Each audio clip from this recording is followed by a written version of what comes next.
سورہ مائدہ آیت نمبر 14 سے آج ہم کو پڑھنا ہے۔ اعوذ باللہ من الشیطان الرجیم، بسم اللہ الرحمن الرحیم۔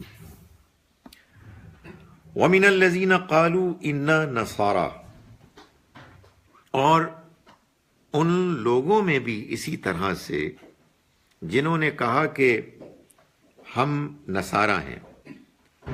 اخذنا میثاقہم، ہم نے ان سے بھی عہد لیا تھا۔ فنسوا حظا مما ذکروا بہ، تو انہوں نے بھلا دیا ایک بڑا حصہ اس کا جس کی ان کو یاد دہانی کرائی گئی تھی۔ یہ سورہ مائدہ میں اللہ تعالیٰ بنی اسرائیل کا اہل کتاب کا ذکر کر رہا ہے۔ اس کی وجہ یہ ہے کہ اس سورہ مبارکہ میں اللہ تعالیٰ نے مسلمانوں سے جو عہد لیا ہے ان کو اپنی شریعت، اپنا قانون دے کر، اس عہد کے لینے کے بعد ان کو یہ بتایا ہے کہ تم وہ پہلے لوگ نہیں ہو کہ جن سے ہم نے یہ عہد لیا۔ تم سے پہلے یہود و نصارہ سے بھی اللہ نے اسی طرح کا عہد لیا، اور جب ان کے ہاں اس عہد کے معاملے میں زیادتی ہوئی، انہوں نے اس کو نظر انداز کیا، تو پھر ہم نے اسی دنیا میں ان کو سزا دی اور اپنا ان کی عہد شکنی پر رد عمل ظاہر کیا۔ تو مقصد بیان کرنے کا بالکل واضح ہے کہ اگر تم بھی ایسا کرو گے تو تمہارے ساتھ بھی یہی معاملہ ہوگا۔ تو یہود کا ذکر کرنے کے بعد اب یہ دوسرے گروہ اہل کتاب میں سے نصارہ کا ذکر ہے۔ فرمایا کہ وَمِنَ الَّذِينَ قَالُوا إِنَّا نَصَارَىٰ، اور ان لوگوں سے بھی کہ جنہوں نے کہا کہ ہم نصارہ ہیں۔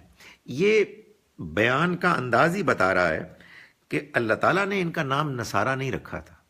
اللہ نے تو ہمیشہ اپنے پیغام کے ماننے والوں کا نام مسلم رکھا اور اپنے پیغام، اپنے دین کا نام اسلام رکھا، لیکن لوگوں کو کہیں یہود کہیں نصارہ یہ پسند آیا، تو اللہ تعالیٰ نے فرمایا کہ یہ انہوں نے کہا، ہم نے نہیں ان کو کہا۔ اخذنا میثاقہم، ہم نے ان سے بھی ان کا عہد لیا۔ فنسوا حظا مما ذکروا بہ، تو وہ ایک حصہ اس میں سے بھلا بیٹھے کہ جس کی ان کو یاد دہانی کرائی گئی تھی۔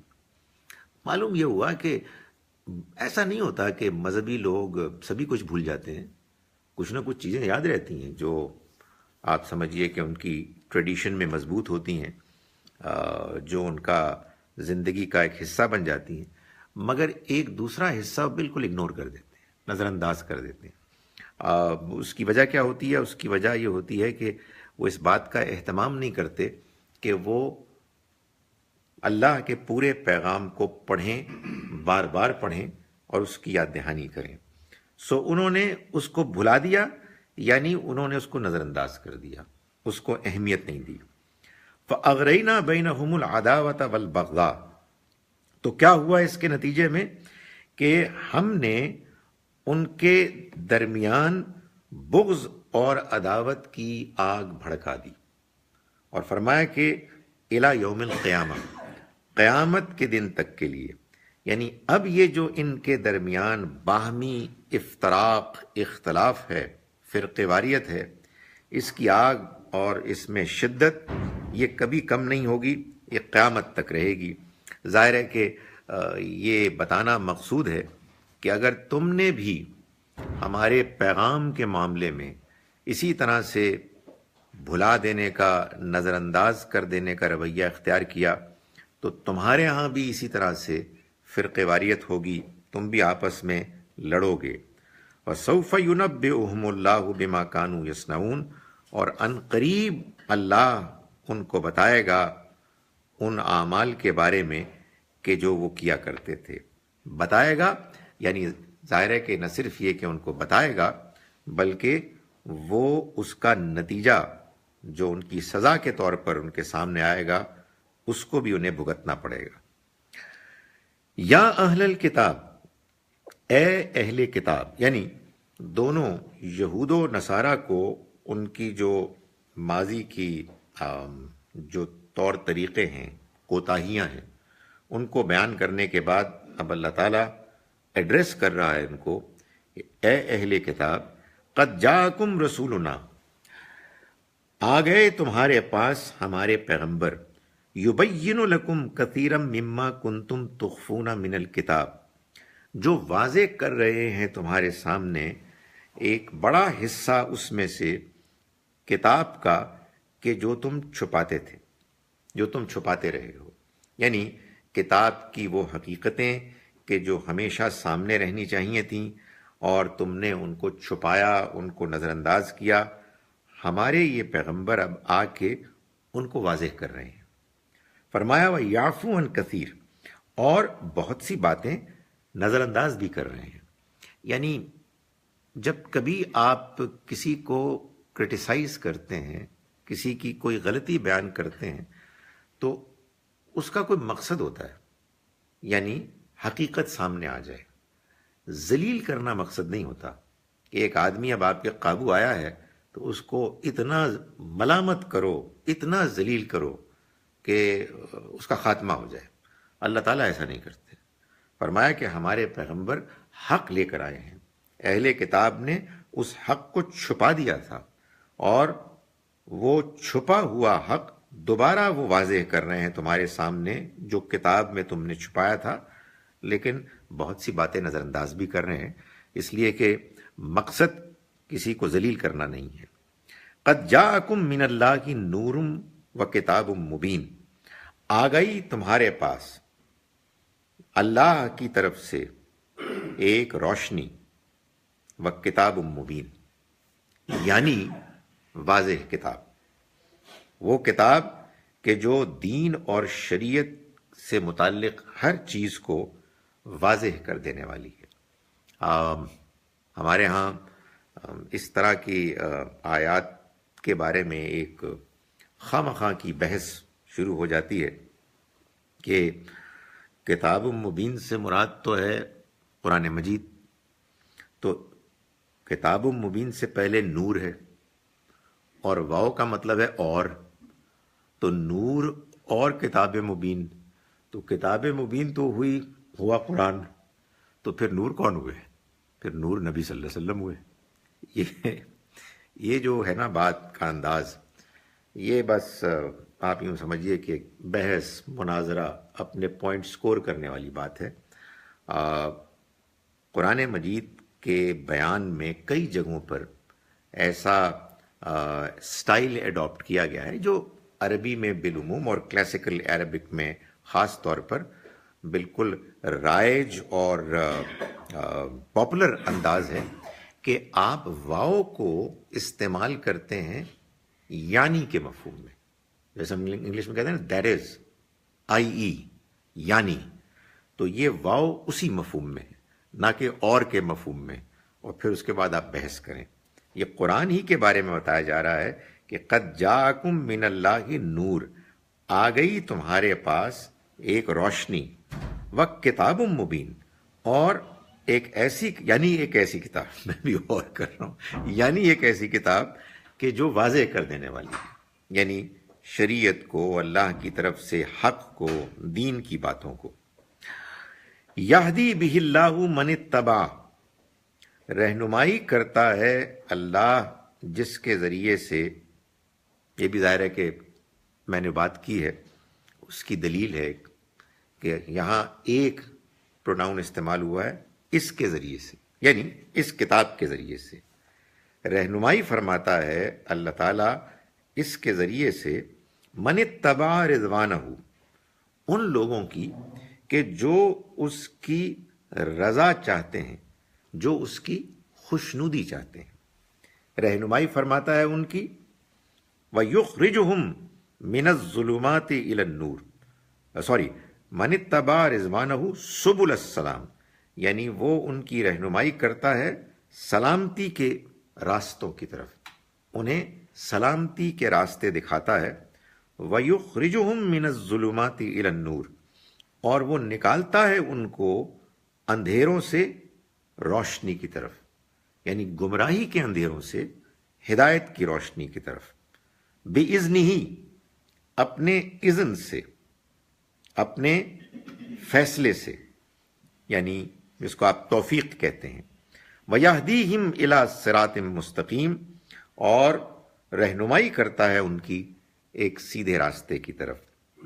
یہ بتایا کہ یہ کتاب آئی تو ہدایت کے لیے ہے، یہ کتاب مبین ہے، واضح کتاب ہے، لیکن اس سے اللہ کی طرف سے رہنمائی کی توفیق وہی پائیں گے کہ جو اللہ کی رضا، اس کی خوشنودی چاہیں گے، یعنی ان کے اندر یہ جذبہ ہوگا کہ وہ اللہ کو راضی کریں، وہ اس کو خوش کریں۔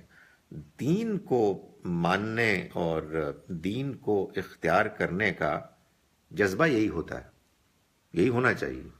اس کے علاوہ اور کیا جذبہ ہوگا کہ بندہ یہ محسوس کرتا ہے کہ مجھے میرے رب نے جو کچھ دیا ہے وہ اتنا بے پناہ ہے کہ میں اس کا ممنون ہوں، میں یہ چاہتا ہوں کہ اس کو میں راضی کروں، میں اس کو خوش کروں، اور اس کی خوشنودی اور رضا ہے کہ جو میرا اصل مقصد، میرا اصل نصب العین ہے، جو اس کی رضا چاہتا ہے، اللہ اس کی رہنمائی کرتا ہے اس پیغام قرآن کے ذریعے سے سلامتی کے راستوں کی طرف، یعنی وہ راستہ کہ جو اس منزل تک لے جاتا ہے کہ جو منزل سلامتی کی منزل ہے، یعنی جنت، جہاں انسان کو نہ کوئی مستقبل کا خوف اندیشہ ہوگا، نہ کوئی ماضی کا غم پچھتاوا ہوگا۔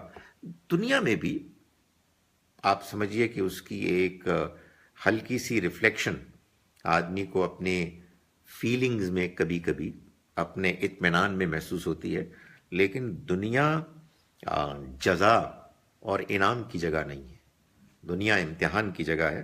اللہ تعالیٰ نے اپنی اس کتاب کو بھیجا کہ وہ لوگوں کو اس سلامتی کے گھر کی طرف لے جائیں، اس راستے کی طرف لے جائیں کہ جو سلامتی کا راستہ ہے، اور وہ ان کو سلامتی کے گھر کی طرف پہنچائے۔ اور یہ کیسے ہوتا ہے؟ وہ ان کو نکالتا ہے گمراہی کے اندھیروں سے۔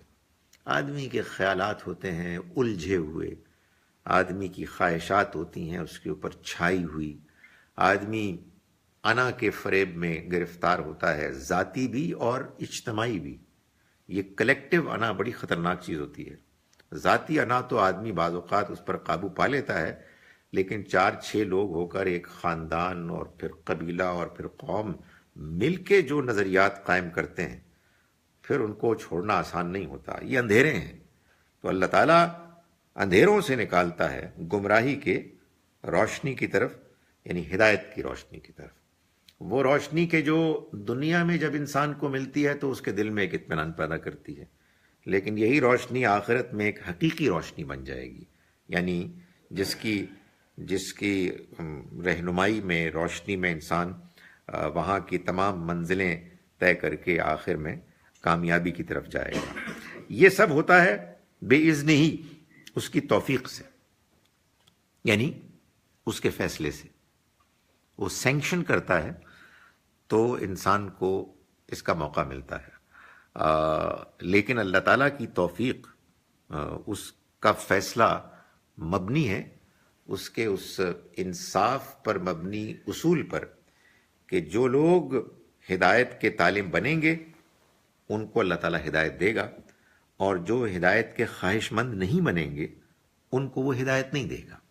جس کے اندر اس چیز کی طلب پیدا ہوگی کہ وہ یہ جانے کہ اللہ کو راضی کیسے کرنا ہے اور گمراہی سے، برائی سے کیسے بچنا ہے، اللہ تعالیٰ انسان کے اندر کی اس تڑپ، اس بے چینی، اس جستجو کے جواب میں، نتیجے میں ایسے لوگوں کو اپنی توفیق سے اس کی اجازت دیتا ہے۔ یعنی آپ کچھ نہیں کر سکتے کسی اور کا، اپنے بارے میں کر سکتے ہیں، اپنے اندر خلوص پیدا کریں، لیکن آپ کسی دوسرے کو بتا سکتے ہیں، اپنی طرف سے انفلوئنس کرنے کی کوشش کر سکتے ہیں، لیکن کسی کو بدل نہیں سکتے، اس لیے کہ بدلنے کا کام تو اللہ کی توفیق سے ہوتا ہے، اور اللہ کی توفیق مبنی ہے ان اصولوں پر کہ جن کی روشنی میں وہ یہ طے کرتا ہے کہ کون ہے کہ جو ہدایت پائے گا اور کون نہیں پائے گا۔ فرمایا وَيَهْدِيهِمْ إِلَىٰ صِرَاطٍ مُسْتَقِيمٍ، اور وہ رہنمائی کرتا ہے ان کی سیدھے راستے کی طرف۔ لَقَدْ كَفَرَ الَّذِينَ قَالُوا إِنَّ اللَّهَ هُوَ الْمَسِيحُ ابْنُ مریم، یقیناً کفر کیا ان لوگوں نے جنہوں نے کہا کہ اللہ وہی تو ہے مسیح مریم کا بیٹا۔ یہ ظاہر ہے کہ جو لوگ بات کیا کرتے تھے وہ اپنی بات کو بیان کرتے ایسی تعویلات کے ساتھ، ایسے ایکسپلینیشن کے ساتھ کہ عام سننے والا گھپلے میں پڑ جاتا۔ آبویسلی یہ تو بالکل ہی ایبسرڈٹی ہے کہ آپ کہیں کہ ایک چلتا پھرتا ہوا انسان وہ اصل میں اللہ ہے، تو وہ پھر اس کی تعویل کرتے، اس کو ایکسپلین کرتے، اس کے پیچھے کوئی فلسفہ بیان کرتے اینڈ سو آن، کچھ شاعری ہوتی، کچھ تقریر ہوتی۔ اللہ تعالیٰ نے اس کو بھی اور اسی طرح کی دوسری جتنی بھی باتیں ہیں سب کو مسترد کر دیا۔ جیسے کہ ہم نے اس سے پہلے دیکھا کہ تثلیث کا نظریہ جو وہ بیان کرتے ہیں کہ ان اللہ ثالث الثلاثہ، اللہ تین میں کا ایک ہے، ٹرینٹی، اس کو بھی اللہ تعالیٰ نے ریجیکٹ کیا، اور یہاں اس بات کو بھی مسترد کر دیا کہ مسیح علیہ السلام وہی اللہ ہے، یا اللہ وہی مسیح ہے جو انسان کے صورت میں آ گیا ہے، اس کا اوتار ہے، یا اس کا پریکٹیکل یہاں ایک شکل ہے۔ فرمایا قل فمن یملک من اللہ شیئا، آپ پوچھئے کہ کون آخر اللہ سے کچھ بھی روک سکتا ہے؟ آگے اللہ کے آگے کس کی چل سکتی ہے؟ کون اللہ کے آگے کوئی اختیار رکھتا ہے کچھ بھی؟ ان ارادہ ان یہلک المسیح ابن مریم، اگر وہ ارادہ کرے ہلاک کرنے کا مسیح مریم کے بیٹے کو، و امہ، اور ان کی ماں کو، ومن فی الارض جمیعا، اور جو بھی دنیا میں ہیں سب کے سب، ان سب کے سب کو، اگر وہ یہ ارادہ کر لے کہ ان سب کو ہلاک کر دے، تو اس کے ہاتھ کون پکڑ سکتا ہے؟ کس کو اختیار ہے کہ کوئی بھی ذرہ برابر بھی اس کو اس معاملے میں چیلنج کر سکے؟ فرمایا وَلِلَّهِ مُلْكُ السَّمَاوَاتِ وَالْأَرْضِ وَمَا بَيْنَهُمَا، اور اللہ ہی کا ہے جو کچھ بھی آسمانوں میں اور زمین میں اور جو کچھ ان کے درمیان ہے۔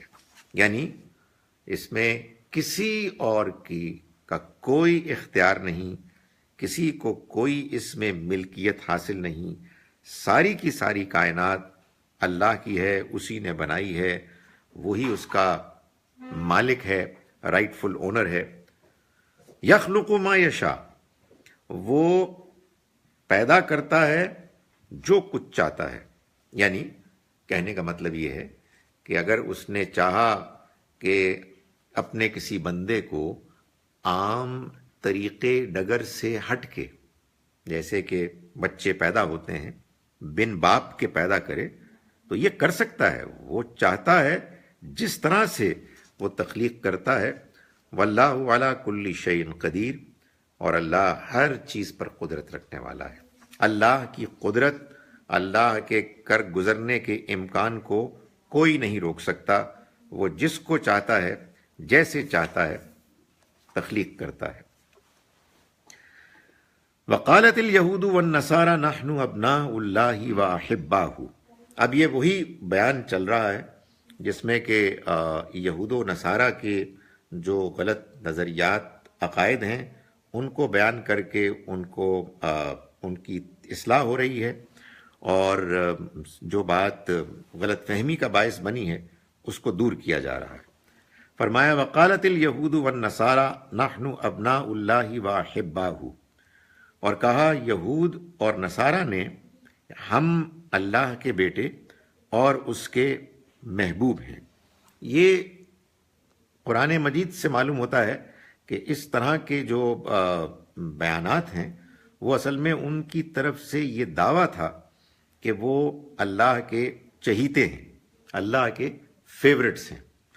سو یہ جو لفظ ابن ہے یا بنون جس کی جمع ہے ابنا، یہ در حقیقت اس مفہوم میں وہ بولتے کہ وہ اللہ کے پسندیدہ ہیں۔ تو کہا یہود نے اور نصارہ نے کہ ہم اللہ کے بیٹے اور اس کے چہیتے ہیں۔ بیٹے تو خیر ہم نہیں کہتے، چہیتے تو ہم بھی کہتے ہیں۔ وہ بھی بیٹے اس مفہوم میں نہیں کہتے تھے کہ وہ پیدا ہوئے ہیں، نعوذ باللہ۔ وہی ان کا مطلب تھا کہ ہم خدا تعالیٰ کے فیورٹس ہیں، یعنی ہم اس کے چنے ہوئے ہیں، ہمیں اس کے ہاں خصوصی مقام حاصل ہے۔ ہمارے ہاں سے اگر کوئی شخص کوئی بہت غلط سے غلط کام بھی کرے گا تو تھوڑی دیر کے لیے جہنم کی سیر کر کے انشاءاللہ جنت میں جائے گا۔ باقی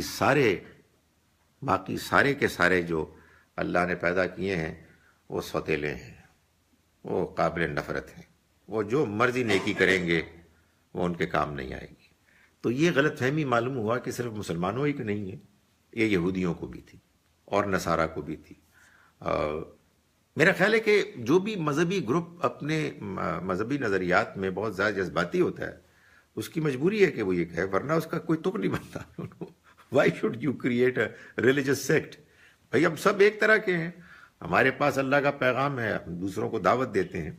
لیکن جب آپ کسی مذہبی گروہ کو آپ مضبوط کرنا چاہتے ہیں اندر سے اور لوگوں کو جذباتی طور پر وابستہ کرنا چاہتے ہیں، تو اس طرح کی باتیں تو پھر ہوتی ہیں نا پاپولر۔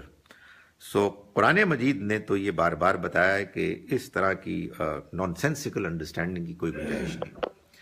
یہ بات قرآن میں بیان ہونے کے باوجود مسلمانوں میں اگر رائج ہو گئی ہے تو اس سے ایک ہی بات معلوم ہوتی ہے کہ مسلمان قرآن نہیں پڑھتا، باقی سب کچھ پڑھتا ہے، سنتا ہے، لیکن قرآن نہیں پڑھتا۔ اس لیے کہ قرآن مجید تو آپ یہ دیکھیے کہ پھر اس بات کو کنڈیم کر رہا ہے کہ یہود نے کہا اور نصارہ نے، اور یہود کے بارے میں جان لیں کہ یہود کے بارے میں اللہ تعالیٰ نے یہ بات واضح کی کہ وہ چنے ہوئے لوگ تھے۔ قرآن کا کہنا ہے کہ اللہ نے انی فضلتکم علی العالمین، میں نے فضیلت دی تم کو تمام جہان والوں پر۔ اتنی زوردار بات کی ہے کہ آج کل ایک کلپ جو ہے وہ وائرل ہوا ہے، اور مجھے بھی کہا گیا کہ آپ تم اس کا جواب دو، کہ جس میں ایک صاحب کہتے ہیں کہ یہود بنی اسرائیل ہی کے اندر ساری ہدایت ہے، چنانچہ نبی صلی اللہ علیہ وسلم بھی بنی اسرائیل میں سے ہی تھے، اس لیے کہ اب تو ساری ہدایت بنی اسرائیل ہی کے ذریعے سے آنی تھی۔ ظاہر ہے ایک بالکل غلط بات ہے، اس کا کوئی تعلق حقیقت سے نہیں ہے، لیکن بہرحال یہ بات اللہ تعالیٰ نے بیان فرمائی، جس کے نتیجے میں ان کو اور نصارہ جو یہود کی ہی ایک شاخ تھے، انہوں نے یہ کہنا شروع کر دیا، یہ ماننا شروع کر دیا کہ ہم اللہ کے بیٹے اور اس کے فیورٹس ہیں، اس کے چہیتے ہیں۔ ظاہر ہے کہ یا تو اللہ تعالیٰ کو کہنا چاہیے تھا کہ بے شک یہ بات تو تمہاری بڑی صحیح ہے، یا اللہ تعالیٰ کو یہ کہنا چاہیے تھا کہ نہیں تم تو نہیں ہو، وہ بعد میں جو آنے والی امت ہے وہ ہے، یہ تو میں نے ان کے بارے میں طے کیا ہے۔ لیکن جواب یہ دیا کہ قل، ان سے پوچھو، فَلِمَ يُعَذِّبُكُمْ بِذُنُوبِكُمْ، کہ پھر وہ تمہیں تمہارے گناہوں پر سزا کیوں دیتا رہا ہے، پھر یہ تمہاری پٹائی کیوں ہوتی رہتی ہے؟ کیا وجہ ہے کہ تم دنیا میں ذلیل ہو رہے ہو؟ تم سے زیادہ کوئی کمزور نہیں ہے، لوگ تم کو مارتے ہیں اور تم کچھ بھی نہیں کر پاتے۔ بھئی اگر تم اللہ کے چہیتے اور فیورٹس ہو تو کسی کی مجال نہیں ہونی چاہیے کہ تمہارے خلاف کوئی اقدام کرے۔ کیا وجہ ہے کہ اگر غربت ہے تو تمہارے ہاں ہے، بیماری ہے تو تمہارے یہاں ہے، گندگی ہے تو تمہارے یہاں ہے، کرپشن ہے تو تمہارے یہاں ہے، مار پڑ رہی ہے تم کو پڑ رہی ہے، اور تم اللہ کے فیورٹس ہو، اس اللہ کے کہ جو آسمان و زمین کا مالک ہے اور اس کو چلا رہا ہے۔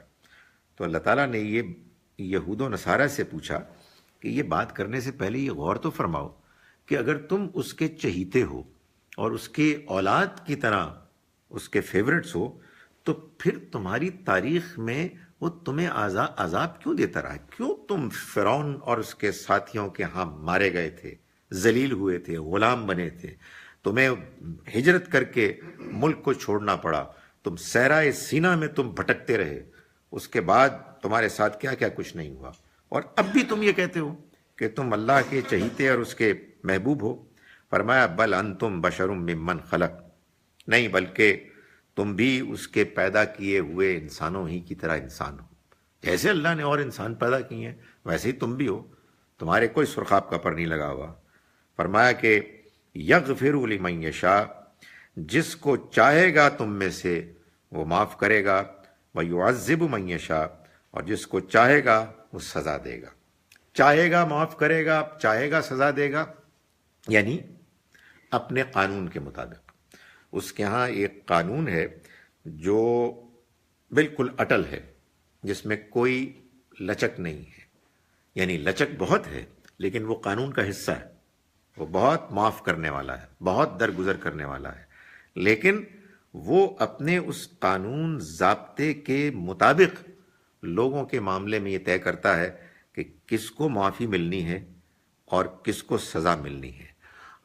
اس کا کوئی تعلق کسی کے خاندان سے، کسی کے پس منظر سے نہیں ہے، اس کا تعلق سرتاسر انسان کے رویے سے ہے، جو کچھ اس نے اس دنیا میں اختیار کیا اپنی فطرت اور اللہ کے پیغام کے رسپانس میں۔ وَلِلَّهِ مُلْكُ السَّمَاوَاتِ وَالْأَرْضِ، اور اللہ ہی کا ہے جو کچھ آسمانوں میں ہے اور زمین میں، وَمَا بَيْنَهُمَا، اور جو کچھ اس کے درمیان ہے، یعنی آسمانوں اور زمین اور جو کچھ اس کے مابین ہے، سب کی بادشاہت اسی کی ہے۔ وَإِلَيْهِ الْمَصِيرُ، اور اسی کی طرف لوٹنا ہوگا، یعنی تم میں سے ہر ایک کا۔ چنانچہ یہ بات واضح کر دی کہ یہ جو قیامت کی پیشی ہونے والی ہے، اس میں تمہیں کسی اور چیز سے امید وابستہ نہیں کرنی چاہیے، یہ اللہ ہی کے ہاں ہونی ہے، اور اللہ تعالیٰ کے ہاں لوگوں کا حساب کتاب جو ہوگا اس میں اس کا وہ قانون، اس کا وہ ضابطہ ہوگا کہ جو ہر ایک کے لیے یکساں ہوگا، کسی کے معاملے میں وہ کوئی جانبداری، فیورٹزم کی گنجائش نہیں رکھے گا۔ یہ بات قرآن مجید میں بار بار بتائی گئی۔ ہم نے سورہ بقرہ میں پڑھی کہ جب اللہ تعالیٰ نے یہود کو خطاب کیا تو فرمایا کہ ڈرو اس دن سے کہ جس دن کوئی کسی کے کام نہیں آئے گا، کسی کے حق میں کوئی سفارش قبول نہیں کی جائے گی، کوئی کسی کے لیے فدیہ دے کے اس کو چھڑا نہ سکے گا، اور کسی کی خارج سے کوئی مدد نہیں۔ اس دن اللہ تعالیٰ سب انسانوں کے ساتھ برابر کا سلوک کرے گا، یعنی اپنے قانون کا سب کے اوپر ایک سا اطلاق کرے گا۔ فرمایا یا اہل الکتاب قد جاءکم رسولنا، اے اہل کتاب آ گئے تمہارے پاس ہمارے رسول، یبین لکم، جو واضح کر رہے ہیں تمہارے لیے، علی فترۃ من الرسل، رسولوں کے آنے کے سلسلے میں ایک وقفے کے بعد۔ یہ جو مسیح علیہ السلام سے نبی اکرم صلی اللہ علیہ وسلم کا دور تھا، یہ ایک گیپ تھا، یہ ایک فترہ تھا۔ اصل میں کیا ہوا کہ ابراہیم علیہ السلام کے بعد بنی اسرائیل میں جو پیغمبری کا سلسلہ جاری ہوا، اس میں کبھی گیپ آیا ہی نہیں، یعنی ایک پیغمبر نبی جاتے تو دوسرے نبی آتے، ایک کے بعد ایک، یعنی کبھی ایسا نہیں ہوا کہ ان کے ہاں کوئی زمانہ آیا ہو کہ جس میں کوئی نبی نہ ہو۔ ملٹیپل بھی، حضرت موسیٰ اور حضرت ہاں نہیں میں کہہ رہا ہوں وہ تو ساتھ ہی تھے، حضرت موسیٰ اور حضرت ہارون علیہ السلام تو بالکل ساتھ تھے۔ سو یہ کبھی بھی نہیں ہوا۔ یہی وجہ ہے، یعنی وجوہات میں سے ایک وجہ ہے کہ اللہ تعالیٰ نے تورات اور دوسری کتابوں کی حفاظت کا بھی اہتمام نہیں کیا۔ یہ تو چونکہ اب نبی اکرم صلی اللہ علیہ وسلم کے بعد کسی اور نبی کو نہیں آنا تھا، اس لیے یہ ضروری ہوا کہ یہ کتاب محفوظ ہو جائے۔ تو فرمایا کہ تمہارے پاس ایک فترہ، ایک وقفے کے بعد اب ایک رسول آئے ہیں، ان تقولوا ما جاءنا من بشیر ولا نذیر، کہ کہیں ایسا نہ ہو کہ تم کہو کہ ہمارے پاس تو کوئی خوشخبری سنانے والے اور کوئی خبردار کرنے والے نہیں آئے۔ یعنی مطلب یہ ہے کہ یہ اب تمہارے پاس کوئی عذر، کوئی بہانہ نہیں چلے گا، تم یہ نہیں کہہ سکو گے کہ ہمیں تو کسی نے خبردار نہیں کیا. فقط جاءکم بشیر و نذیر، تو لو وہ بشارت دینے والے اور خبردار کرنے والے تمہارے پاس آ گئے ہیں. یعنی مطلب یہ ہے کہ اس وجہ سے اگر اب تم ان کو نہیں مانو گے تو پھر لازماً تم پکڑے جاؤ گے، تمہارا حساب کتاب ہوگا. یعنی آبویسلی اس میں یہ بات بھی امپلائیڈ ہے کہ جن کے پاس یہ نہیں آئے ان کے پاس کہنے کو کچھ ہوگا. یہ ضروری نہیں ہے کہ ان کی بات مان لی جائے گی، لیکن بہرحال ایک ایکسکیوز، بحث کرنے کو کچھ ان کے پاس کوئی دلیل ثبوت ہوگا. لیکن جن کے پاس وہ آ گئے براہ راست، انہوں نے ان کو اپنے درمیان پایا، وہ اب اس کے بعد کسی قسم کا کوئی عذر پیش نہیں کریں گے. واللہ علی کل شیء قدیر، اور اللہ ہر چیز پر قدرت رکھنے والا ہے.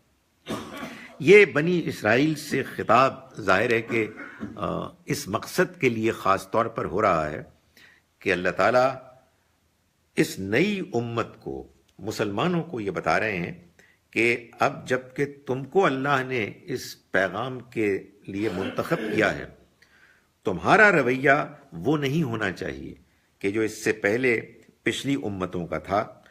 اور اسی ضمن میں اللہ تعالیٰ اب بنی اسرائیل کی تاریخ کے ایک خاص موقع کو بیان کر رہے ہیں کہ جس میں ان کی جانب سے ایک خاص طرح کی نافرمانی اور نالائقی کا اظہار ہوا، اور اللہ نے پھر اس کے مطابق ان کے بارے میں فیصلہ کیا سزا کا اسی دنیا میں.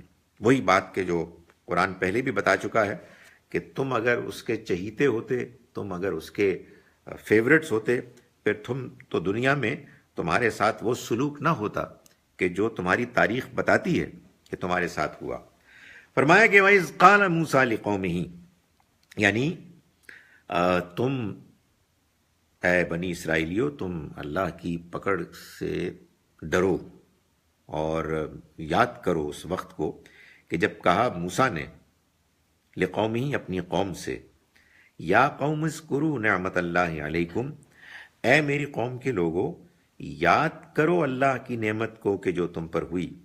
اذ جعل فیکم انبیاء، جب اس نے تم پر نبی بھیجے، یعنی تمہارے اندر سے نبی پیدا کیے. ظاہر ہے کہ جیسا کہ میں نے گزارش کی، بنی اسرائیل کے ہاں یہ سلسلہ مستقل جاری رہا. وَجَعَلَكُمْ مُلُوكًا، اور اس نے تمہیں بادشاہ بنایا، بادشاہ ٹھہرایا. یعنی دو نعمتوں کا ذکر کیا.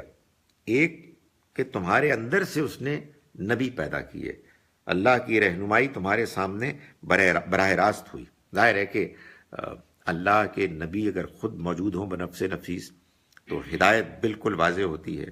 میں اور آپ اس وقت جو کام کر رہے ہیں، کہ قرآن کو سمجھنے کی کوشش کر رہے ہیں، اس میں ظاہر ہے انٹرپریٹیشن ہے. میری جو بات ہے اور لوگ بات کرتے ہیں وہ ڈفرینٹ ہوتی ہے. ظاہر ہے کہ انسان 100% مطمئن نہیں ہوتا کہ کون سی بات صحیح ہے، لیکن جب اللہ کے نبی خود موجود ہوتے ہیں تو پھر آپ کو یہ تردد کرنا ہی نہیں پڑتا. وہ جو فرماتے ہیں وہ حق ہوتا ہے، وہ اللہ کا دین ہوتا ہے، اس دین کو وہ واضح کرتے ہیں. تو اللہ نے ان کے اوپر یہ احسان کیا. وَجَعَلَكُمْ مُلُوكًا، اور اس نے تمہیں بادشاہ بنایا، بادشاہ ٹھہرایا. یعنی نبیوں کے بارے میں تو یہ کہا کہ اس نے تمہارے اندر نبی پیدا کیے، لیکن بادشاہت کے بارے میں یہ کہا کہ تمہیں بادشاہ بنایا. حالانکہ ہم جانتے ہیں کہ بادشاہ تو ایک ہی ہوتا ہے. معلوم یہ ہوتا ہے کہ جو بادشاہت اللہ نے بنی اسرائیل کو دی، اور جو بادشاہت، اگر اس کے لیے بادشاہتی کا لفظ صحیح ہے، اللہ کے ہاں مطلوب ہے، قابل قبول ہے، تو وہ بادشاہت ہوتی ہے کہ جس میں سارے ہی بادشاہ ہوتے ہیں، یعنی سب شریک ہوتے ہیں.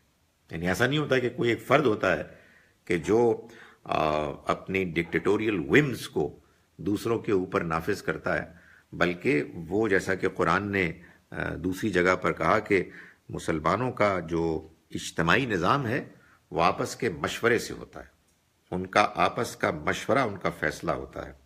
تو یہاں یہ فرمایا کہ بنی اسرائیل کو اللہ تعالیٰ نے بادشاہت سے نوازا، وہ بادشاہ ہوئے.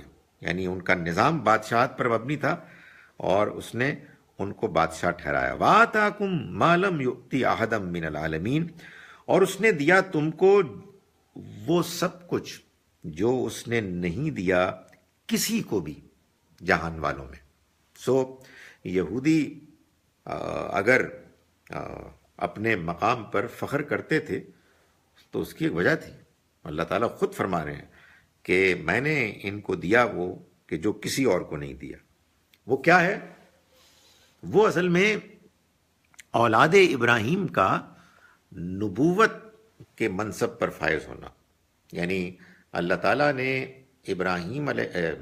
آدم علیہ السلام سے لے کر ابراہیم علیہ السلام تک تو انڈیویجول نبی بھیجے، لیکن ابراہیم علیہ السلام کے بعد اس نے یہ فیصلہ کیا کہ اب اولاد ابراہیم پوری کی پوری اس منصب پر فائز ہے. چنانچہ ان کے اندر جو انبیاء آئے وہ اصل میں ان کے نبی تھے، ان کی رہنمائی، ان کی ہدایت کے لیے، لیکن پوری قوم بنی اسرائیل کی وہ اصل میں اللہ کی طرف سے نمائندے شہداء تھے تمام دنیا والوں کے لیے.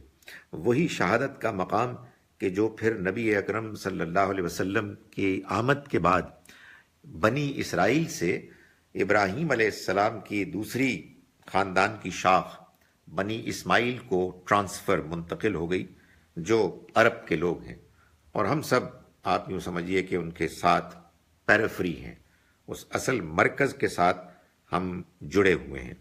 تو اللہ تعالیٰ نے یہ بتایا ان کو، اپنی اس نعمت کی یاد دہانی کرائی کہ وَآتَاكُم مَا لَمْ يُؤْتِ أَحَدًا مِّنَ الْعَالَمِينَ، اور ہم نے دیا تم کو وہ جو ہم نے جہان والوں میں سے کسی اور کو کبھی نہیں دیا. یعنی تمہیں وہ مقام، وہ شرف ملا. یا قوم ادخلوا الارض المقدسہ، اے میری قوم کے لوگوں داخل ہو جاؤ اس مقدس سرزمین میں. التی کتب اللہ لکم، وہ کہ جو اللہ نے تمہارے لیے لکھ دی. یعنی فلسطین کی سرزمین. کہتے ہیں کہ اس میں ایک بستی تھی، اللہ تعالیٰ نے کہہ دیا کہ یہ بستی تمہارے لیے ہے، تم اس میں داخل ہو جاؤ، یہ تمہارے لیے لکھ دی گئی ہے. لکھ دی گئی ہے کہ مطلب تم اب تمہارے لیے ہے، تم اس پہ قابض ہوگے، تمہیں کوئی نہیں روک سکے گا. تم you just walk into it, اور وہ لوگ بھاگ جائیں گے. فرمایا کہ ولا ترتدوا علی ادبارکم، اور تم اپنی پیٹھ پھیر کر الٹے نہ پھر جاؤ. فتنقلبوا خاسرین، ورنہ تم ناکام نامراد ہو جاؤ گے. تو یہ معلوم ہوتا ہے کہ اللہ تعالیٰ کے ہاں ایک فیصلہ ہے، اللہ کا فیصلہ. اس نے ایک فیصلہ تو یہ کیا کہ اولاد ابراہیم کو، پوری کی پوری اولاد کو وہ شرف دے دیا کہ وہ اللہ کے گواہ بنے دنیا والوں کے سامنے. آپ یوں سمجھیے کہ اگر وہ صحیح بیہیو کریں تو as a group, as a family, وہ نبوت کے مقام پر فائز ہو گئے. انہیں وہ پریولیجز مل گئیں، انہیں اللہ کی طرف سے وہ مقام مل گیا. اور دوسرا اس نے جو فیصلہ کیا وہ یہ تھا کہ بنی اسرائیل کو اس نے ایک علاقہ دے دیا. آپ سمجھیے کہ وہ اللہ کا علاقہ ہے، خدا کا دیا ہوا کی ٹیریٹری ہے، جس میں ان کو یہ کہا گیا کہ تم رہو اور تم اس کو مرکز بناؤ، اس میں تم اللہ کے دین پر عمل کرو، دنیا والے تمہارے پاس آئیں، تم سے روشنی، رہنمائی، ہدایت حاصل کریں. یہی معاملہ پھر بعد میں نبی اکرم صلی اللہ علیہ وسلم کے لیے جزیرہ نما عرب اور پھر گرد و پیش کے ان علاقوں میں ہوا جہاں کے صحابہ کرام گئے. یہ دو علاقے ہیں، وہ فلسطین اور اس کے گرد و پیش کا علاقہ جو بنی اسرائیل کے لیے ہوا، اور یہ عرب کی سرزمین اور اس کے گرد و پیش کا علاقہ جو بنی اسماعیل کے لیے ہوا. ان کے بارے میں یہ طے کر لیا گیا کہ because they have been demarcated for the children of Abraham, ان کو کوئی روک ہی نہیں سکے گا. اس کا کوئی تعلق کسی اور قانون شریعت سے نہیں ہے. یہ ایک خصوصی فیصلہ تھا جس کے بارے میں یہ بتا دیا کہ تم داخل ہوگے تو وہ غائب ہو جائیں گے، وہ تمہیں ریزسٹ بھی نہیں کریں گے، یا معمولی تھوڑی سی ریزسٹنس کے علاوہ. تو یہ اللہ تعالیٰ نے فرمایا. یہ ظاہر ہے کہ نہ ظلم ہے نہ زیادتی ہے، اس لیے کہ اللہ کا فیصلہ ہے.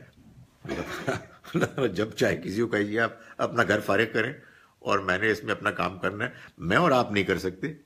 لیکن اللہ تو یحیی و یمیت، وہ زندگی دیتا ہے، موت دیتا ہے. میں اور آپ کسی کو مار ہی نہیں سکتے.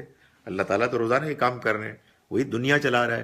تو دنیا کے چلانے میں اگر اس نے ایک فیصلہ کر لیا کہ بھائی یہ جو فلسطین کی سرزمین ہے یہ اب کسی اور کی نہیں ہے، یہ ان کی ہے، اور وہ داخل ہو جائیں گے، لوگ بھاگ جائیں گے، تو یہ کر سکتا ہے. اسی طرح سے اس نے بنی اسماعیل کے لیے یہاں فیصلہ کیا.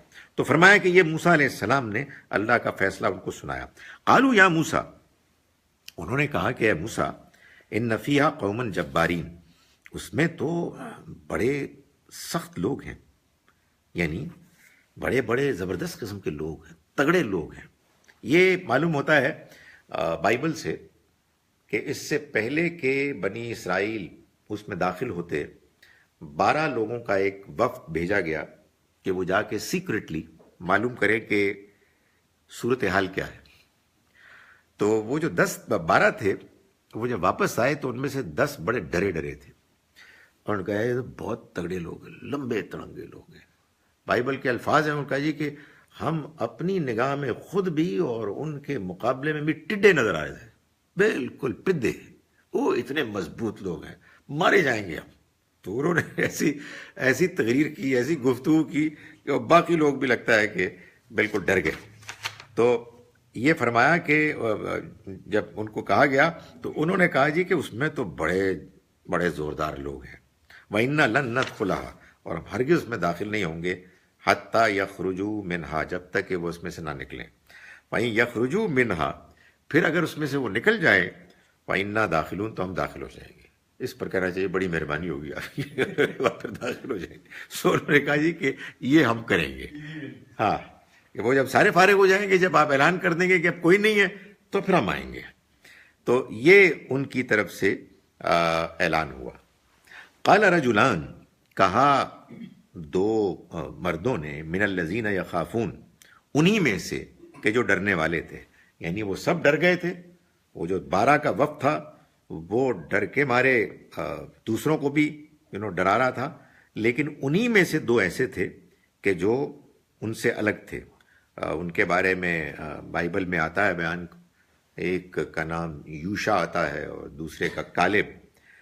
انہوں نے کہا، فرمایا اللہ تعالیٰ نے، انعم اللہ علیہما، اللہ نے ان پر انعام کیا، یعنی ان کو ایمان کی روشنی سے منور کیا، ان کو ہدایت دی، ان کے اندر حوصلہ پیدا کیا، اور جو مشکلات ان کے سامنے تھیں، جو انہوں نے دیکھا، اس سے ان کو کوئی پریشانی نہیں ہوئی. یہ ظاہر ہے کہ ایمان کے نتیجے میں وہ کانفیڈنس ہے کہ جو اللہ تعالیٰ پیدا کرتا ہے، خصوصی اپنے کاموں کے لیے، اپنے پروجیکٹس کے لیے، وہ اپنے بندوں کے اندر یہ چیز پیدا کر دیتا ہے. فرمایا کہ یعنی اس کا یہ مطلب نہیں ہے کہ ہر کانفیڈنٹ بندہ اللہ کا نیک بندہ ہوتا ہے. بعض بالکل ہی بیکار لوگ ہوتے ہیں اور بہت کانفیڈنٹ ہوتے ہیں. لیکن ایک کانفیڈنس اللہ کی ایمان، اس کی رہنمائی، اس کی ہدایت سے پیدا ہوتا ہے، جو ادروائز آدمی آپ اگر دیکھیں تو بالکل ہی کوئی اس کے اندر ایسا حوصلہ نہیں ہے. سو یہ اس نے ان دونوں کے اندر پیدا کیا، اور انہوں نے کہا کہ انعم اللہ علیہما ادخلوا علیہم الباب، تم داخل ہو جاؤ ان کے اندر دروازے سے، یعنی اس شہر کے دروازے سے. فَإِذَا دَخَلْتُمُوهُ، پھر اگر تم داخل ہو گئے اس میں، فَإِنَّكُمْ غَالِبُونَ، تو تم ہی غالب آؤ گے.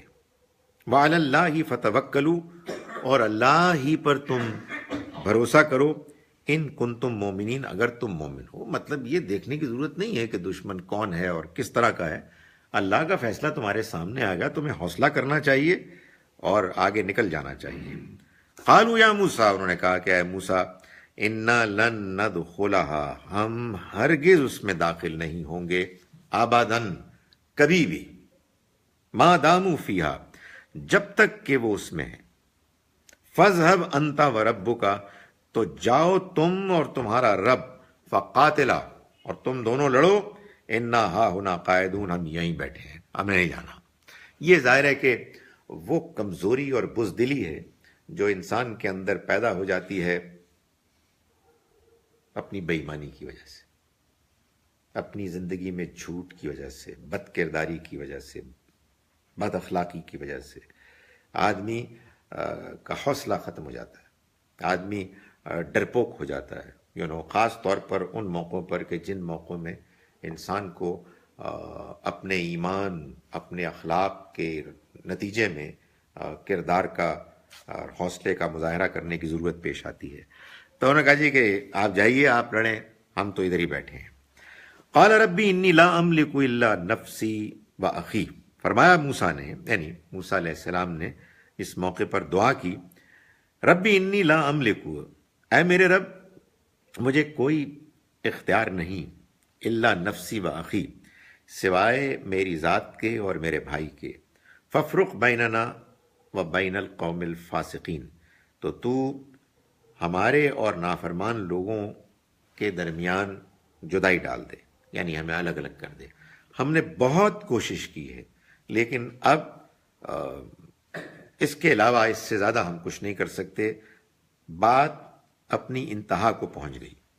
فرمایا قال فإنها محرمۃ علیہم، اللہ تعالیٰ نے جواب میں فرمایا کہ اب یہ ان پر حرام کر دی گئی ہے، یہی سرزمین کہ جس کے بارے میں یہ اعلان ہوا تھا کہ اللہ کی طرف سے ان کے لیے خاص کر دی گئی، ان لوگوں کے لیے، یعنی اس نسل کے لیے، یہ جنہوں نے کہ یہ حرکت کی ہے اور بزدلی کا مظاہرہ کیا ہے، یہ حرام کر دی گئی ہے ان کے لیے 40 سنہ، 40 سالوں تک کے لیے، یتیہون فی الارض، یہ زمین میں صحرا میں مارے پھریں گے، یعنی بے یار و مددگار یہ ذلیل رسوا ہوں گے۔ کہتے ہیں کہ ان دونوں یوشا اور کالب کے علاوہ باقی جتنے بھی لوگ تھے اس میں 20 سال سے زیادہ عمر کے، وہ اس سارے عرصے میں مارے گئے سارے۔ اللہ نے موسیٰ اور ہارون علیہ السلام کو بھی اٹھا لیا، اور یہ ان لوگوں کے لیے سزا تھی جنہوں نے کہ اللہ کے پیغمبروں کی موجودگی میں اس طرح کی بزدلی کا مظاہرہ کیا۔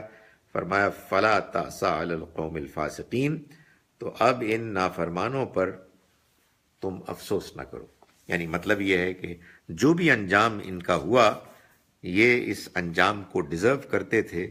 اللہ نے ان کے بارے میں جو فیصلہ کیا وہ فیصلہ انصاف اور حق پر مبنی تھا، چنانچہ وہ اب اپنے انجام کو پہنچے۔ یہ داستان مسلمانوں کو سنائی اور ان کو یہ بتایا کہ اب جب کہ تمہارے پاس اسی طرح سے اللہ نے ایک پیغام دیا ہے، ایک اپنی شریعت دی ہے کہ جس کا تمہیں پابند کیا ہے، تمہیں یہ رویہ اختیار نہیں کرنا۔ میں آپ کے سامنے ان آیات کا ترجمہ جو ہم نے آج پڑھی ہیں ایک مرتبہ پھر کر رہا ہوں۔ بسم اللہ الرحمن الرحیم، آیت نمبر 14 سے سورہ مائدہ کی ہم شروع کر رہے ہیں۔ وَمِنَ الَّذِينَ قَالُوا إِنَّا نَصَارَى، اور ان لوگوں میں سے بھی کہ جنہوں نے کہا کہ ہم نصرانی ہیں، اخذنا میثاقہم، ہم نے ان سے عہد لیا، ان کا عہد لیا، فنسوا حظا مما ذکروا بہ، تو وہ بھلا بیٹھے ایک حصہ اس میں سے کہ جس کی ان کو یاد دہانی کرائی گئی تھی۔ فاغرینا بینہم العداوۃ والبغضاء، تو ہم نے ان کے درمیان بغض اور عداوت پیدا کر دی، اس کی آگ بھڑکا دی، الی یوم القیامہ، قیامت کے دن تک کے لیے، وسوف ینبئہم اللہ بما کانوا یصنعون، اور ان قریب اللہ ان کو آگاہ کرے گا ان اعمال کے بارے میں کہ جو وہ کرتے تھے۔ یا اہل الکتاب، اے اہل کتاب، قد جاءکم رسولنا، آ گئے تمہارے پاس ہمارے رسول، یبین لکم، جو واضح کرتے ہیں تم پر، کثیرا مما کنتم تخفون من الکتاب، بہت سا وہ حصہ جو تم چھپاتے رہے ہو کتاب میں سے، ویعفو عن کثیر، اور بہت سی باتیں نظر انداز کرتے ہیں۔ قد جاءکم من اللہ نور و کتاب مبین، آ گئی تمہارے پاس اللہ کی طرف سے روشنی یعنی ایک واضح کر دینے والی کتاب، یہدی بہ اللہ، رہنمائی کرتا ہے جس کے ذریعے سے اللہ، من اتبع رضوانہ، ان کی کہ جو اس کی خوشنودی چاہتے ہیں، جو اس کی رضا چاہتے ہیں، خوشنودی کی پیروی کرتے ہیں، ان کی رہنمائی کرتا ہے سبل السلام، سلامتی کے راستوں کی طرف، وَيُخْرِجُهُم مِّنَ الظُّلُمَاتِ إِلَى النُّورِ، اور وہ نکالتا ہے ان کو گمراہی کے اندھیروں سے ہدایت کے اجالوں روشنی کی طرف، بِإِذْنِهِ، اپنی توفیق سے، وَيَهْدِيهِمْ، اور وہ رہنمائی کرتا ہے ان کی، إِلَىٰ صِرَاطٍ مستقیم، سیدھے راستے کی طرف۔ لقد کفر الذین قالوا ان اللہ هو المسیح ابن مریم، یقیناً کفر کیا ان لوگوں نے جنہوں نے کہا کہ اللہ وہی تو ہے مسیح، مریم کا بیٹا۔ قل فمن یملک من اللہ شیئا، ان سے پوچھو تو پھر کون ہے کہ جو اختیار رکھ سکتا ہے اللہ کے مقابل میں کچھ بھی، ان ارادہ ان یہلک المسیح، اگر وہ ارادہ کر لے کہ وہ ہلاک کر دے مسیح کو، ابن مریم، مریم کے بیٹے، وامہ، اور اس کی ماں کو، ومن فی الارض جمیعا، اور ان سب کے سب کو کہ جو زمین میں ہیں، وللہ ملک السماوات والارض، اور اللہ ہی کا ہے، اللہ ہی کی ہے بادشاہت آسمانوں اور زمین کی، وما بینہما، اور جو کچھ ان کے مابین ہے، یخلق ما یشاء، وہ پیدا کرتا ہے جیسے چاہتا ہے، جس کو چاہتا ہے، واللہ علی کل شیء قدیر، اور اللہ ہر چیز پر قدرت رکھنے والا ہے۔ وقالت الیہود والنصارى نحن ابناء اللہ واحباہ، اور کہا یہود نے اور نصارہ نے ہم اللہ کے بیٹے اور اس کے محبوب چہیتے ہیں۔ قل فلم یعذبکم بذنوبکم، ان سے پوچھو کہ پھر وہ تم کو کیوں سزا دیتا رہا ہے، عذاب دیتا رہا ہے تمہارے گناہوں پر، بل انتم بشر ممن خلق، نہیں بلکہ تم صرف انسان ہو، انسانوں ہی کی طرح، دوسرے انسانوں ہی کی طرح۔ یغفر لمن یشاء، وہ معاف کرے گا جن کو چاہے گا، ویعذب من یشاء، اور وہ عذاب دے گا جن کو چاہے گا۔ یعنی مطلب یہ ہے کہ تمہاری اپنی مرضی کے مطابق نہیں ہوگا کہ تمہیں معافی مل جائے گی اور باقی پکڑے جائیں گے، وہ دے گا، مغفرت کرے گا جن کی چاہے گا، اور وہ عذاب دے گا جن کو چاہے گا۔ یعنی مطلب یہ ہے کہ اس کے ہاں ایک قانون، ایک اس کے ہاں ضابطہ ہے، اس کے مطابق وہ فیصلہ کرے گا۔ وَلِلَّهِ مُلْكُ السَّمَاوَاتِ وَالْأَرْضِ، اور اللہ ہی کی ہے بادشاہت آسمانوں کی اور زمین کی، وَمَا بَيْنَهُمَا، اور جو کچھ ان کے درمیان ہے، وَإِلَيْهِ الْمَصِيرُ، اور اسی کی طرف لوٹنا ہوگا سب کا۔ یا اہل الکتاب، اے اہل کتاب، قد جاءکم رسولنا، آ گئے تمہارے پاس ہمارے رسول، یبین لکم، جو واضح کر رہے ہیں تمہارے لیے، علی فترۃ من الرسل، رسولوں کے سلسلے میں ایک وقفے کے بعد، ان تقولوا ما جاءنا من بشیر ولا نذیر، کہ مبادا یہ نہ ہو کہ تم کہیں کہو کہ نہیں آئے ہمارے پاس کوئی خوشخبری سنانے والے، کوئی خبردار کرنے والے، فقد جاءکم بشیر و نذیر، تو آ گئے تمہارے پاس ایک خوشخبری سنانے والے، خبردار کرنے والے، واللہ علی کل شیء قدیر، اور اللہ ہر چیز پر قدرت رکھنے والا ہے۔ وَإِذْ قَالَ مُوسَىٰ لِقَوْمِهِ، اور یاد کرو اس وقت کو کہ جب کہا موسیٰ نے اپنی قوم سے، یا قوم اذکروا نعمت اللہ علیکم، اے میری قوم کے لوگو یاد کرو اللہ کی نعمت کو جو اس نے تم پر کی، اذ جعل فیکم انبیاء، جب اس نے بنائے تمہارے میں سے نبی، وجعلکم ملوکا، اور اس نے تمہیں بادشاہ ٹھہرایا، وآتاکم ما لم یؤت احدا من العالمین، اور اس نے دیا تم کو وہ کہ جو اس نے نہیں دیا کسی کو بھی جہان والوں میں سے۔ یا قوم ادخلوا الارض المقدسہ، ہے میری قوم کے لوگو داخل ہو جاؤ اس مقدس سرزمین میں، التی کتب اللہ لکم، وہ کہ اللہ نے لکھ دی ہے جو تمہارے لیے. ولا ترتدوا علی ادبارکم، اور پیٹھ پھیر کر الٹے نہ چل پڑو. فتنقلبوا خاسرین، پھر کہیں تم ناکام نامراد ہو جاؤ. قالوا یا موسیٰ، انہوں نے کہا کہ اے موسیٰ، ان فیہا قوما جبارین، اس میں تو بہت تگڑے، بہت ہی زبردست قسم کے لوگ ہیں. وَإِنَّا لَن نَدْخُلَهَا، اور ہم ہرگز اس میں داخل نہیں ہوں گے. حَتَّى يَخْرُجُوا مِنْهَا، جب تک کہ وہ اس میں سے نکل نہ جائیں. وَإِن يَخْرُجُوا مِنْهَا، پھر اگر وہ اس میں سے نکل گئے، وَإِنَّا دَاخِلُونَ، تو یقیناً بے شک ہم داخل ہوں گے. قَالَ رَجُلَانِ مِنَ الَّذِينَ يَخَافُونَ، کہا دو مردوں نے انہی میں سے جنہوں جو ڈرنے والے تھے. انعم اللہ علیہما، لیکن اللہ نے ان پر انعام کیا. انہوں نے کہا ادخلوا علیہم الباب، داخل ہو جاؤ تم ان پر دروازے کے ذریعے سے، دروازے سے. فَإِذَا دَخَلْتُمُوهُ، پھر جب تم داخل ہو جاؤ گے اس میں سے، فَإِنَّكُمْ غَالِبُونَ، تو تم ہی غالب آؤ گے. وَعَلَى اللَّهِ فَتَوَكَّلُوا، تو اللہ پر ہی چنانچہ بھروسہ کرو. ان کنتم مومنین، اگر تم واقعی مومن ہو. قالوا، انہوں نے کہا یا موسیٰ، اے موسیٰ، انا لن ندخلها، ہم ہرگز اس میں داخل نہ ہوں گے. ابداً، کبھی بھی. ما داموا فیہا، جب تک کہ وہ اس میں ہیں. فاذهب انت وربک، پھر آپ جائیے، آپ اور آپ کا رب. فقاتلا، اور آپ دونوں لڑیے. انا ہاہنا قاعدون، ہم تو یہیں بیٹھے ہیں. قال ربی انی لا املک الا نفسی واخی، موسیٰ علیہ السلام دعا کی کہ اے میرے رب، میں کوئی اختیار نہیں رکھتا سوائے اپنی ذات اور اپنے بھائی کے معاملے میں. ففرق بیننا و بین القوم الفاسقین، تو ہمارے اور ایک نافرمان قوم کے درمیان جدائی کر دے، الگ الگ کر دے، فاصلہ کر دے. قال فإنها محرمۃ علیہم، فرمایا اللہ نے کہ اب یہ سرزمین ان کے اوپر حرام کر دی گئی ہے. 40 سنہ، 40 برس کے لیے. یتیہون فی الارض، یہ زمین میں مارے مارے پھریں گے.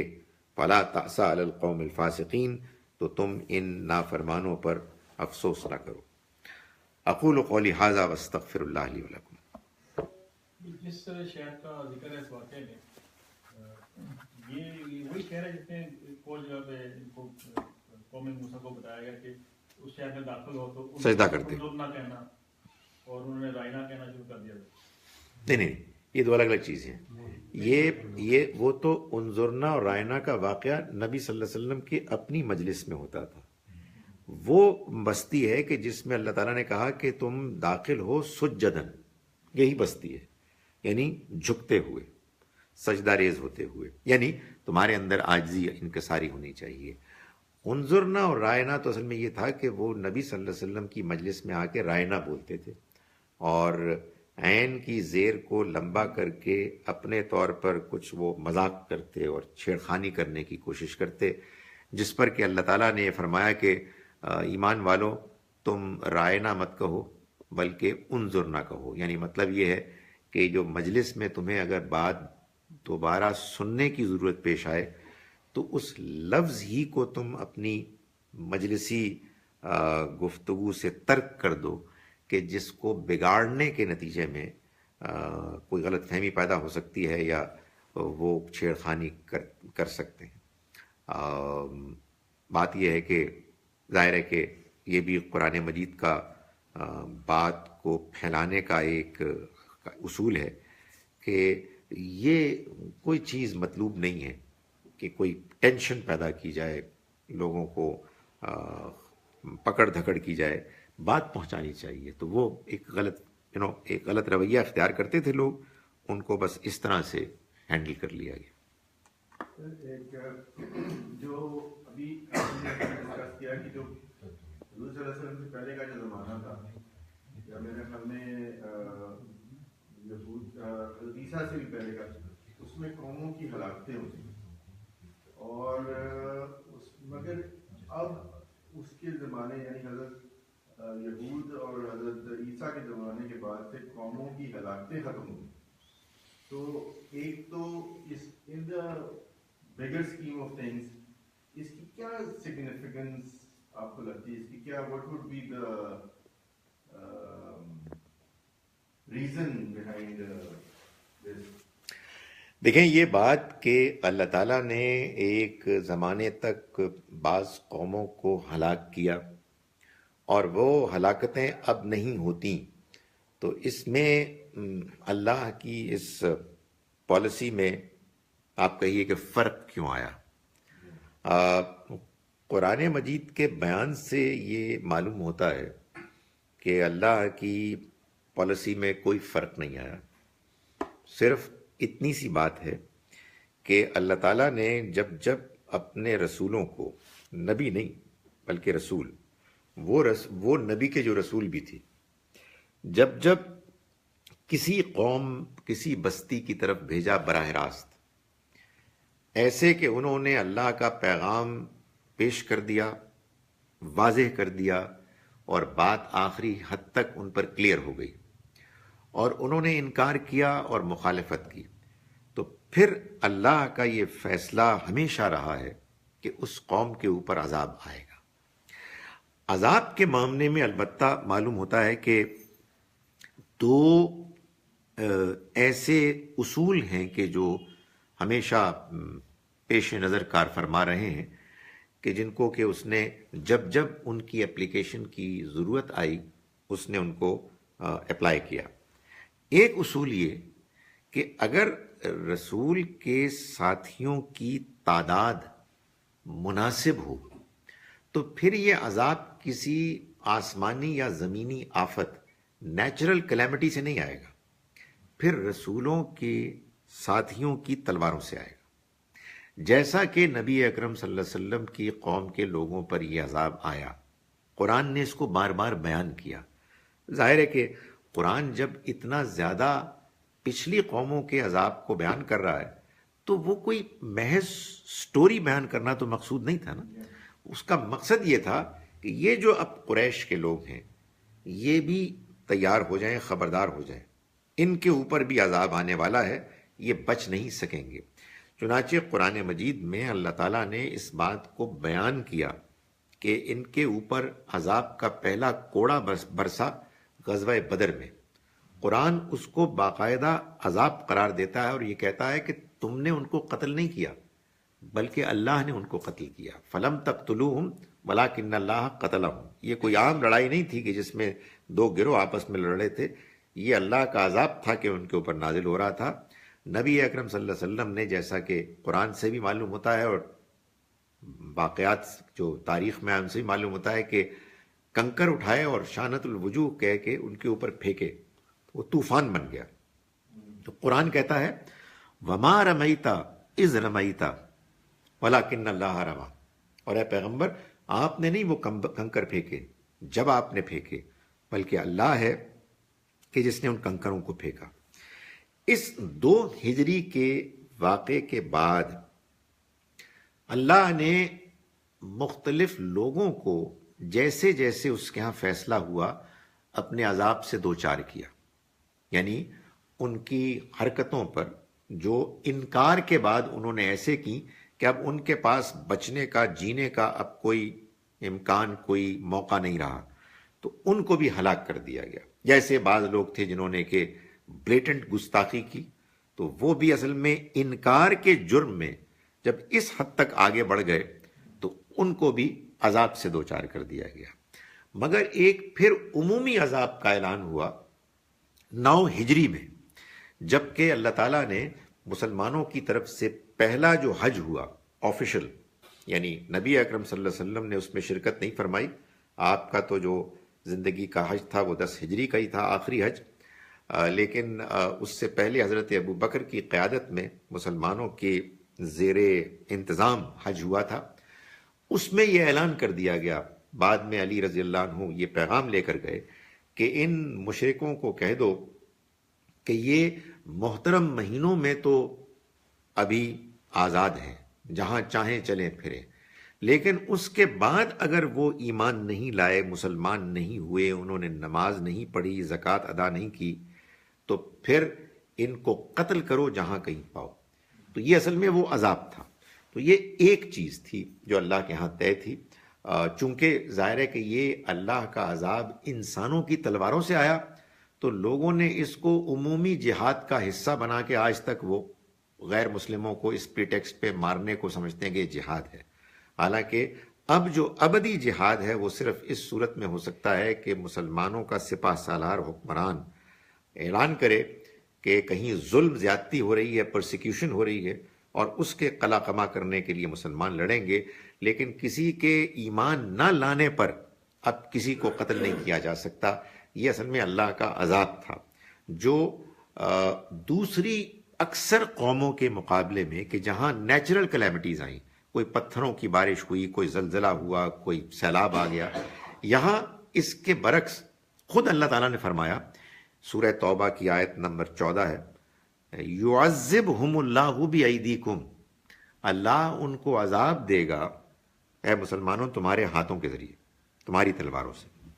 دوسرا جو فیصلہ کیا وہ یہ کیا کہ چونکہ اللہ نے اولاد ابراہیم کو چن لیا ہے تو اب وہ ان کا خاتمہ نہیں کرے گا، ان پر عذاب آئے گا. یہ آج ہی ہم نے آیت پڑھی کہ بنی اسرائیل کے بارے میں، لما یعذبکم بذنوبکم، لیکن یہ عذاب ان کی پوری قوم کو ختم نہیں کرے گا، اس لیے کہ یہی تو قوم ہے جو چنی گئی ہے.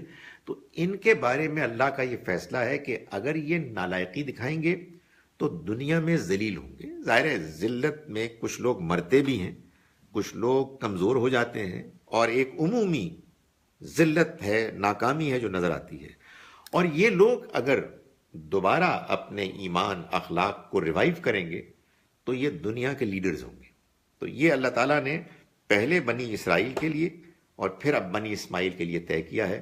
تو وہ عذاب تو اصل میں آتا تھا اس صورت میں کہ جب قوم میں ایمان لانے والے لوگ بہت تھوڑے ہوتے تھے. جیسے اللہ تعالیٰ نے بتایا لوط علیہ السلام کے ماننے والے چند تھے. ابراہیم علیہ السلام نے بہت اللہ تعالیٰ کے ساتھ اس معاملے میں پلیڈ کیا کہ اگر 50 ہو جائے تو تب بھی تو عذاب لائے گا، 40 ہوں تب بھی لائے گا. وہ کرتے کرتے جب وہ 10 پہ پہنچے تو پھر اس کے بعد انہوں نے کہا جی اب میں مزید بحث نہیں کرتا. اور اللہ تعالیٰ نے فرمایا کہ نہیں، اور ابراہیم جانے دو اس کو، یہ مجھے معلوم ہے، میں نے ان کو بہت موقع دیا تھا، ان میں ماننے والے ہیں ہی نہیں سوائے بالکل چند لوگوں کے. چنانچہ اس صورت میں پھر عذاب کی وہ شکل ہوتی.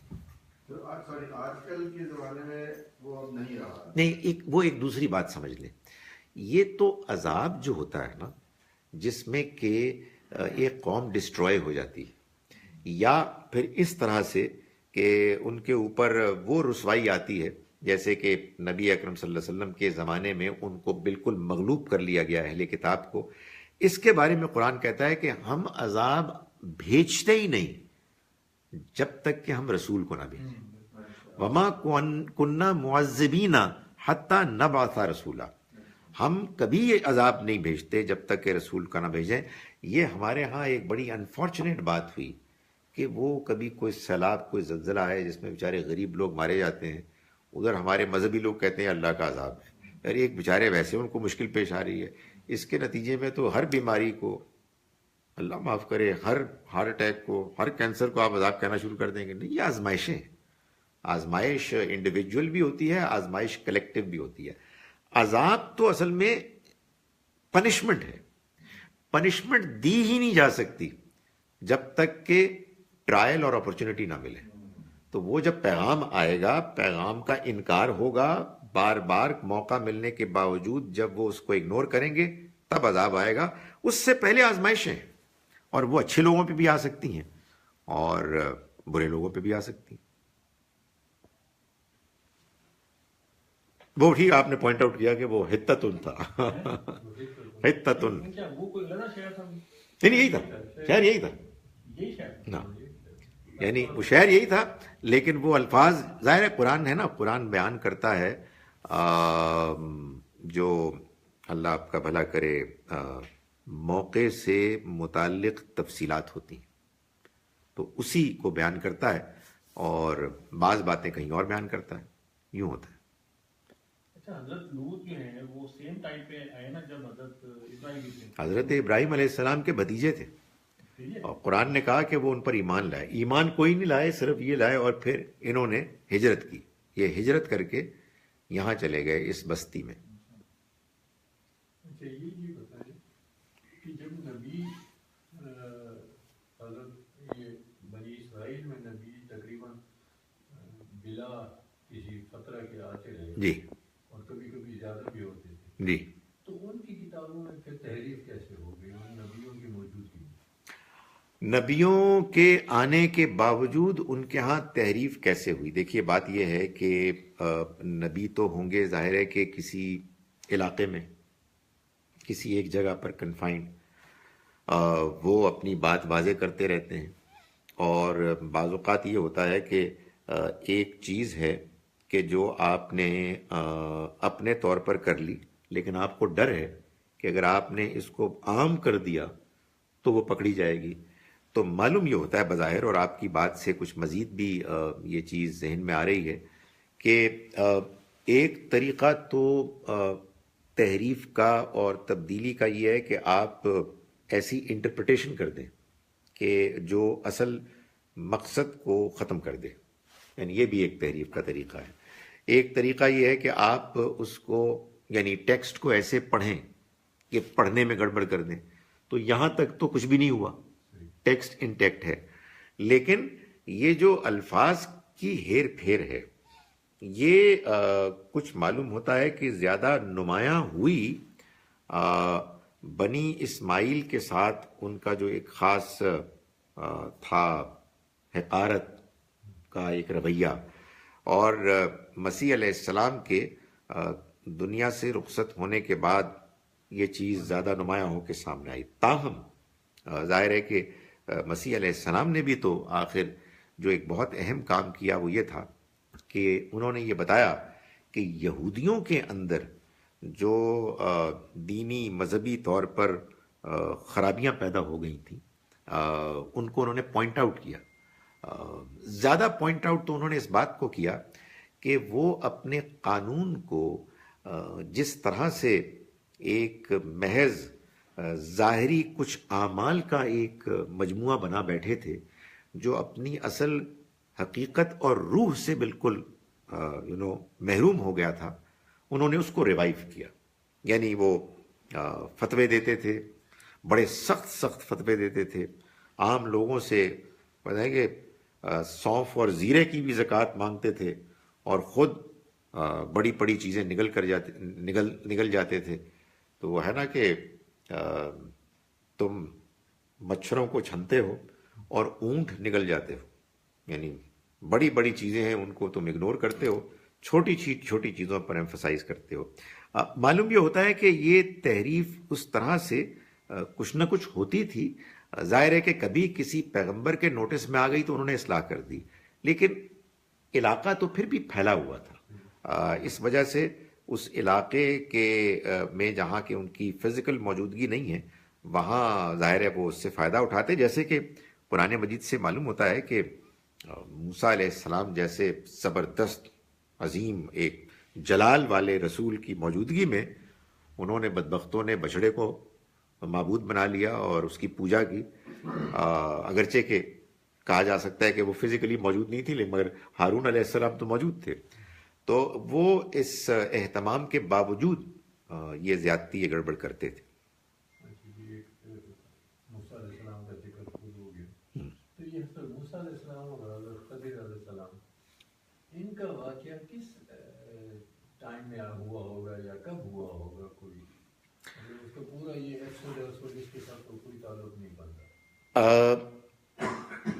جو واقعہ قرآن مجید میں بیان ہوا ہے سورہ کہف میں کہ موسیٰ علیہ السلام کے ایک بزرگ سے ملاقات ہوئی، اور یہ ملاقات خود اللہ تعالیٰ نے اس کا اہتمام کیا، اور ان کا نام پھر قرآن میں تو نہیں لیکن دوسری کتابوں میں خضر علیہ السلام کے طور پر مشہور ہوا. اس کی کیا نوعیت تھی، اس کا کیا زمانہ تھا؟ بظاہر ایسا لگتا ہے، ظاہر ہے کہ میں یہ نہیں کہہ رہا کہ بالکل وہ کہیں لکھا ہوا ہے، لیکن قرآن کے بیانات سے، خود اس واقعے کی تفصیلات سے، اللہ تعالیٰ کا جو ایک عام طریقہ ہے اس کو سامنے رکھتے ہوئے یہ معلوم ہوتا ہے کہ موسیٰ علیہ السلام کو بنی اسرائیل کی قیادت اور رہنمائی کی ذمہ داری سونپنے سے پہلے اللہ نے ان کو ایک ایسا کہیے تربیتی سفر کروایا جس کا مقصد یہ تھا کہ ان کے اندر یہ بات پیدا ہو اور ان پر یہ حقیقت واضح ہو کہ اس دنیا میں اپنی مرضی کے خلاف چیزیں ہوتے ہوئے دیکھنے کے باوجود صبر کیسے کیا جائے، صبر کیوں کیا جائے۔ یہ ہونے والا تھا موسیٰ علیہ السلام کے ساتھ کہ ان کا واسطہ ایک بہت نافرمان، نالائق، نکمی قوم سے ہونے والا تھا، اور ظاہر ہے کہ ان کو وہ چیزیں فیس کرنی تھی۔ تو اللہ تعالیٰ نے خضر علیہ السلام کے ساتھ ان کے اس سفر کے نتیجے میں ان پر یہ بات واضح کی، اور ظاہر ہے کہ ان کے ذریعے سے ہم سب دنیا والوں کے سامنے یہ بات واضح کی کہ دنیا کی زندگی میں جو کچھ تم ظاہر میں دیکھتے ہو، پریشانیاں دیکھتے ہو، بے ضابطگی ہوتی ہے، اصول ٹوٹتے ہیں، کہیں دیکھتے ہو کہ غریب لوگ ہیں بیچارے پہلے ہی غریب تھے اور چھت بھی گر گئی، پہلے ہی غریب ملا تھے اور اس کا جو فرش ہے وہ بھی ٹوٹ گیا، تو انسان کہتا ہے کہ یار یہ کیا انصاف ہے۔ تو آدمی بے صبرا ہو جاتا ہے، آدمی کچھ احتجاج کرتا ہے، آدمی سوچتا ہے کہ اچھے بھلے نیک والدین تھے، بچہ تھا ان کا، بچہ مر گیا، انہوں نے کیا کیا تھا یار، تو مطلب نیک لوگ تھے۔ آدمی کہتا ہے کہ وہ گھٹیا لوگ جو اتنے بدتمیز لوگ تھے کہ جو لوگوں کی باہر سے آنے والوں کے کو کھانا بھی نہیں دیتے تھے، اور ان کے یہاں کام ہو رہا ہے، ان کی گری ہوئی دیوار اوپر ہو رہی ہے، جی دیوار بنا رہے ہیں، تو یہ چکر کیا ہے؟ تو ظاہر ہے ہم انسان یہی کرتے ہیں نا، دیکھتے ہیں یہ کیا ہو رہا ہے کہ اٹس ناٹ میکنگ سینس، کہاں ہے خدا، یہ خدا کی دنیا میں کیوں ہو رہا ہے؟ تو پھر جب خضر علیہ السلام نے ان پر یہ بات واضح کی کہ یہ جو تمہارے سامنے 3 واقعات ہوئے، جن واقعات کے ہونے سے پہلے میں نے تم کو اس بات کا پابند کیا تھا کہ تم نے سوال نہیں کرنا، اور تم نے اس بات کو مانا تھا، اور پھر تم صبر نہیں کر پائے، تو ان کی حقیقت یہ ہے کہ وہ کشتی جن ملاحوں کی تھی وہ غریب تھے، اور اس علاقے کا جو بڑا بادشاہ تھا وہ غاصب تھا، اور وہ سب کشتیوں کو زبردستی چھین رہا تھا، لیکن جب اس کے کارندے ان کے پاس آئے تو ان کی کشتی ویسی ہی ٹوٹی ہوئی دیکھ کے چلے گئے۔ تو اس میں تمہیں یہ لگا کہ ان کے اس فرش پر چھید ہو گیا، اور اس کے نتیجے میں ان کی کشتی بچ گئی۔ یعنی کہنے کا مقصد یہ ہے کہ تم نے اصل میں تصویر کا بڑا تھوڑا حصہ دیکھا، خدا تعالیٰ سب کچھ جانتا ہے۔ بچہ جب بڑا ہوتا تو وہ والدین کے لیے مشکلات پیدا کرتا، اللہ نے یہ چاہا کہ وہ اس دنیا سے رخصت ہو اور ان کو اور اولاد ملے، اور وہ جو بستی ہے جس میں کہ دیوار چنی گئی، اٹھائی گئی، وہ اصل میں یتیم بچوں کے خزانے کے اوپر دیوار کھڑی کی گئی، جن کے والد ایک نیک انسان تھے جو دنیا چھوڑنے سے پہلے اپنے بچوں کے لیے کچھ مال خزانہ چھوڑ گئے تھے، اور یہ دیوار اس کے اوپر کھڑی کی تھی، وہ گر گئی تھی، تو اس دیوار کو دوبارہ اٹھا دیا گیا تاکہ جب بچے بڑے ہوں تو وہ اپنے اس مال کو جو والد نے چھوڑا ہے اس کو حاصل کرنے۔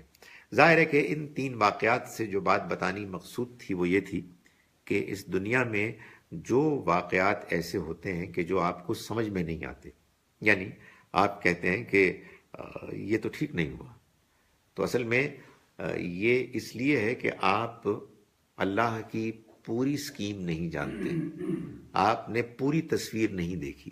اگر اللہ تعالیٰ غیب کے پردے اٹھا دے اور یہ بات واضح ہو جائے کہ دنیا میں جو واقعات ہوتے ہیں ان کے پیچھے، ان کے پیش نظر اللہ کے ہاں کیا حکمتیں ہیں، تو پھر کوئی آدمی کبھی کسی چیز پر احتجاج نہ کرے۔ میرے اور آپ کا امتحان یہی ہے، اور موسیٰ علیہ السلام ظاہر ہے کہ ان کو یہی چیز سکھائی گئی کہ اس دنیا کی زندگی میں اس بات کو مان لو کہ اس کو اللہ چلا رہا ہے، اور یہ مان لو، جان لو کہ اللہ تعالیٰ سب کچھ جانتا ہے، اور یہ سمجھ لو کہ اللہ زیادتی کرنے والا نہیں ہے، اور اس بات کو اچھی طرح سے پلے باندھ لو کہ یہ دنیا کی زندگی ایک آزمائش، ایک امتحان ہے. تو بڑی غیر معمولی بات ہے جی، بڑا غیر معمولی سبق ہے. اور اس واقعے کے ذریعے سے موسیٰ علیہ السلام کو تو گویا کہ آپ یوں سمجھیے کہ ایک تجربہ کرا دیا، جس سے کہ ان کے اندر ظاہر ہے کہ جو حوصلہ پیدا ہوا ہوگا وہ تو ہم جانتے ہی ہیں، لیکن باقی بھی اللہ تعالیٰ نے انسانوں کو یہ بات سمجھا دی کہ دنیا میں یہ جو آئے دن تم پروٹیسٹ کرتے ہو، یعنی کہنے کا مقصد یہ نہیں ہے کہ آپ کچھ بھی نہ کریں اور ہاتھ پر ہاتھ دھرے آپ بیٹھے رہیں، یہ مقصد نہیں ہے. اصل بات یہ ہے کہ آپ اپنی پوری کوشش کریں، مگر جب کوئی چیز تمام تر پلاننگ اور کوشش کے آپ کی اپنی توقع سے مختلف ہو تو جان لے کہ یہ اللہ کا فیصلہ ہے، اور اللہ کا فیصلہ کبھی غلط نہیں ہو سکتا. یہ ہے جو بات بتانی مقصود تھی. جناب سوالوں کی بڑی شدید قلت ہوئی ہوئی ہے، تو آپ ضرور پوچھیں. اس میں جو جواب دیا ہے جی. خضر علیہ السلام نے پہلے واقعے پہ کہا میں نے چاہا، دوسرے واقعے پہ ہم نے چاہا، تیسرے واقعے میں آپ کے رب نے چاہا. یہ بھی ایک یعنی اسی ساری اسکیم کا ایک بڑا حکیمانہ بیان ہے. یعنی جو کام کیے تو بظاہر کیے تو حضرت خضر نے تھے، اور اللہ نے ان کے اندر یہ انڈرسٹینڈنگ ڈال دی.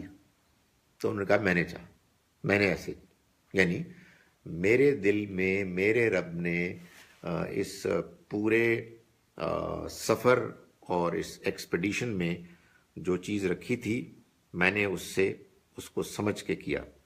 دوسرے میں وہ میں ہم ہو گیا، یعنی وہ اکیلے تو نہیں تھے، ظاہر ہے کہ اللہ کی پوری ایک ٹیم ہے، فرشتے ہیں جو مل کے نافذ کرتے ہیں.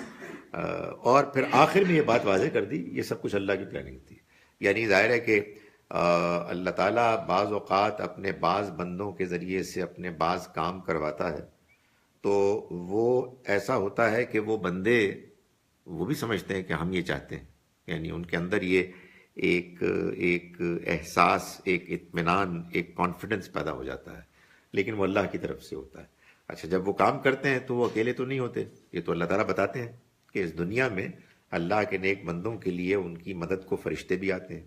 وہ آپ کو نظر تو نہیں آتے، بعض اوقات آپ کو تھپکی دیتے ہیں، شاباش دیتے ہیں، بعض اوقات آپ کے کام بھی کرتے ہیں، بعض اوقات اتنی تھپکی دیتے ہیں کہ آدمی کو نیند آ جاتی ہے، اور بعض اوقات ظاہر ہے کہ یہ بھی ہوتا ہے کہ اللہ تعالیٰ براہ راست اس بات کو بیان کرتا ہے کہ یہ میرا اپنا ہی فیصلہ ہے اور میں اس کے مطابق کر رہا ہوں. تو یہ سب اصل میں ایک دوسرے سے کنفلکٹنگ نہیں ہے، بلکہ ایک ہی حقیقت کے مختلف پہلو ہیں کہ جن کو بیان کیا گیا. اور آپ دیکھیں کتنے حکیمانہ طریقے سے بیان کیا. جناب جیسے آپ نے بتایا کہ بنی اسرائیل بڑی نکمی اور نافرمان قوم تھی، لیکن کیا وجہ تھی کہ وہ اپنے آپ کو بھی چہتا سمجھنے لگے اور اللہ نے بھی ان کے اوپر من و سلوہ نازل کیا.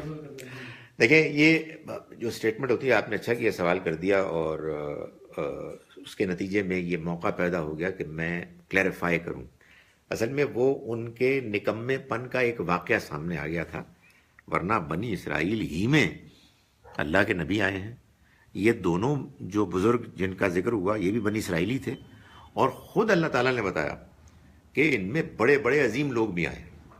یعنی بنی اسرائیلیوں میں اللہ تعالیٰ نے یہ بتایا جب جب انہوں نے صبر کیا تب تب ہم نے ان کو دنیا کی رہنمائی کے لیے لیڈرشپ کا مقام دیا. اللہ نے ان کو چنا، اور چننے کا مطلب یہ ہے کہ ان کو ایک منصب دے دیا. اب دنیا کی زندگی میں اللہ کا یہ طریقہ ہے کہ وہ جب بھی کسی کو کچھ دیتا ہے تو وہ اس کا انعام، اس کی مہربانی کبھی بھی غیر مشروط انکنڈیشنل نہیں ہوتی. بھائی اور تو اور نبیوں کے ساتھ بھی نہیں ہوتی.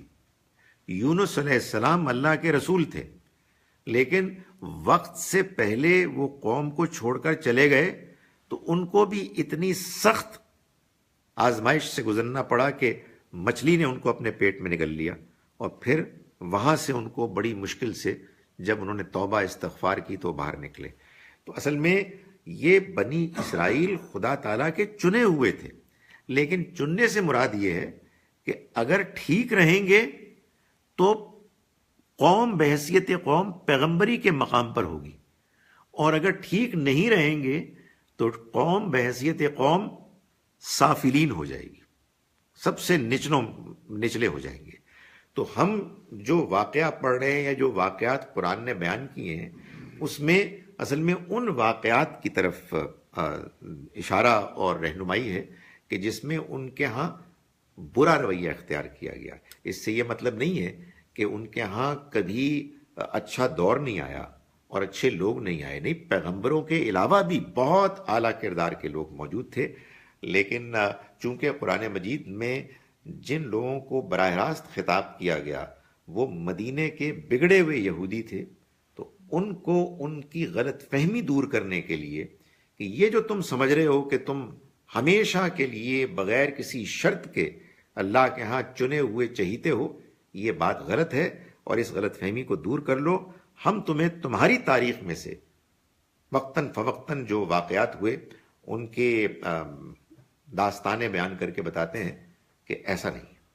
But at the same time worldly affair میں آپ دیکھتے ہیں یہودی ابھی جتنے بھی نوبل پرائز ونرز ہیں 99% یا مور دین 90% کہتے ہیں عیسائی ہوتی ہے، اس کا مطلب ہے ان کا برین یا ان کی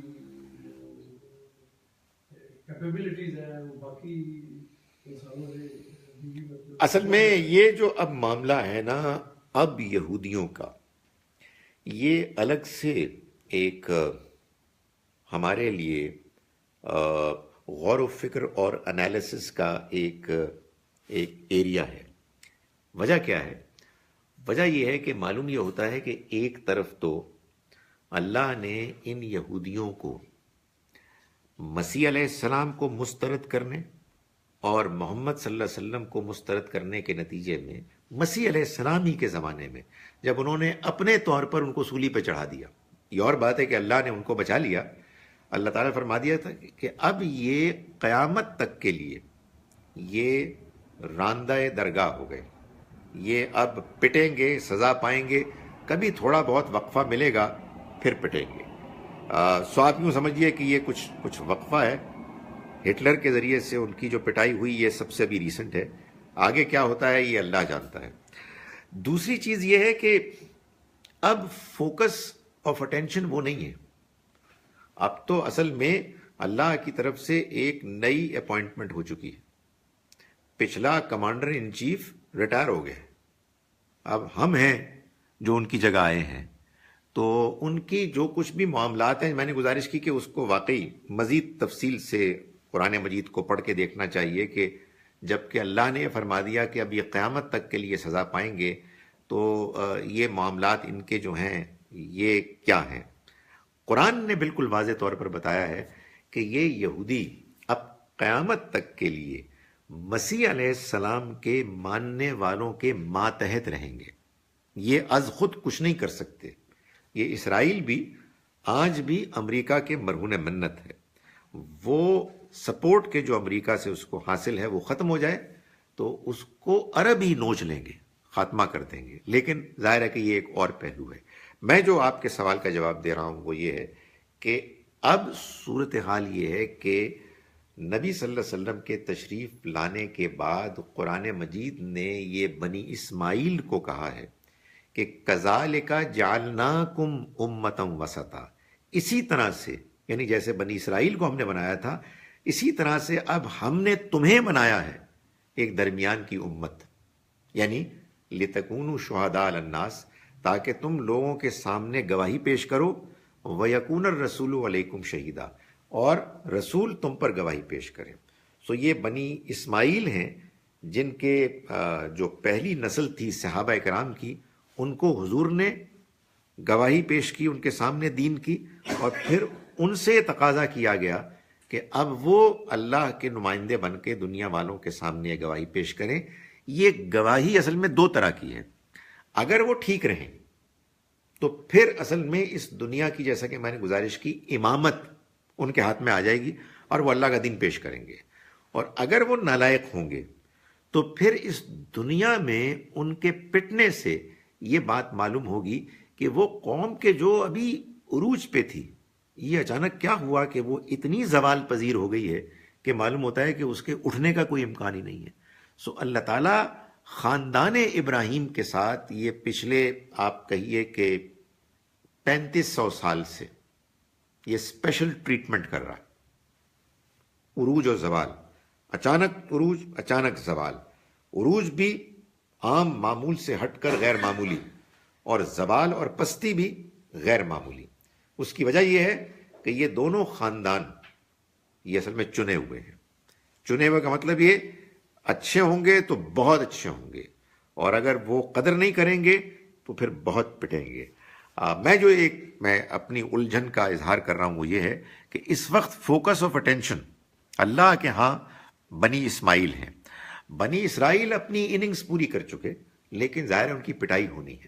درمیان میں اگر ان کے ہاں بہت ترقی کرنے والے اور ترقی کا باعث بننے والے لوگ پیدا ہو جائیں تو ہو سکتے ہیں.